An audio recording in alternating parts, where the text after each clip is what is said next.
Guys आज मैं आपको डी फार्मा में पास होने का सबसे आसान तरीका बताने वाला हूं। ध्यान से सुनिएगा। यदि आप भी सिर्फ डी फार्मा में किसी तरह पास होना चाहते हैं तो इससे आसान तरीका हो ही नहीं सकता है। तो वीडियो में लास्ट तक बने रहिएगा। सबसे पहले आपको यह ध्यान रखना है कि डी फार्मा में जो भी सब्जेक्ट है उसमें थ्योरी 100 नंबर का है तो प्रैक्टिकल भी 100 नंबर का है, और दोनों में पासिंग मार्क्स है मिनिमम 40। प्रैक्टिकल में भी पास होना जरूरी है और थ्योरी में भी पास होना जरूरी है।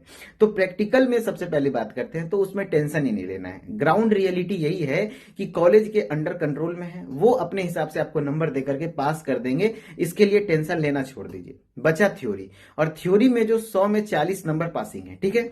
अब 100 नंबर जो है एग्जाम में वो 100 को दो भागों में बांटा गया है। एक है 20 नंबर जो कि इंटरनल मार्क्स कह सकते हैं, जो कॉलेज के अंडर कंट्रोल है, जो कि कॉलेज आपको सेशनल एग्जाम के परफॉर्मेंस के बिहाफ पर देता है, ठीक है।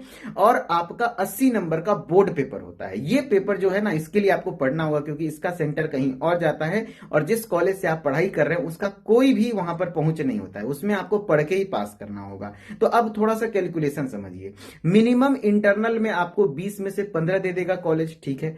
चाहिए कितना? 40। तो 40 में से 15 तो हमको इंटरनल कॉलेज ही दे दिया। अब बचा कितना? 25। किसी तरह 80 में अगर 25 नंबर ला देंगे ना तो पास हो जाएंगे। और 25 नंबर लाने के लिए कुछ भी नहीं है। 20 नंबर का तो ऑब्जेक्टिव आता है, तो खाली ऑब्जेक्टिव भी अगर 15 को मान लिया, 15 ये वो सही कर पाए तो 15 को ऑब्जेक्टिव सही कर लिया, और 10 नंबर तनियों को इधर उधर लिख ला के आइएगा तो नहीं होगा। तो आराम से 25 हो गया। तो 25 इधर प्लस 15 आपका इंटरनल, तो हो गया 40। तो थ्योरी में ही तो पास करने का टेंशन होता है। तो किसी तरीके से 80 में 25 नंबर ले आइए, आपको मैं गारंटी दे रहा हूं कि आप पास कर जाएंगे। और ये 25 नंबर लाने के लिए ऑब्जेक्टिव पर पकड़ बनाना होगा, और ऑब्जेक्टिव पे पकड़ तो जरूरी है क्योंकि ऑब्जेक्टिव पकड़ बना तो थोड़ा बहुत सब्जेक्टिव लिख ही लीजिएगा, और आगे जो एग्जिट एग्जाम देना है उसमें भी हेल्प करेगा, ठीक है। तो ये निंजा टेक्निक है, और अपने दोस्तों को भी शेयर कीजिए जो पास होना चाहते हैं, परेशान है। इससे आसान तरीका कुछ नहीं हो सकता है। ओके, मिलते हैं नेक्स्ट वीडियो में। Okay, thank you.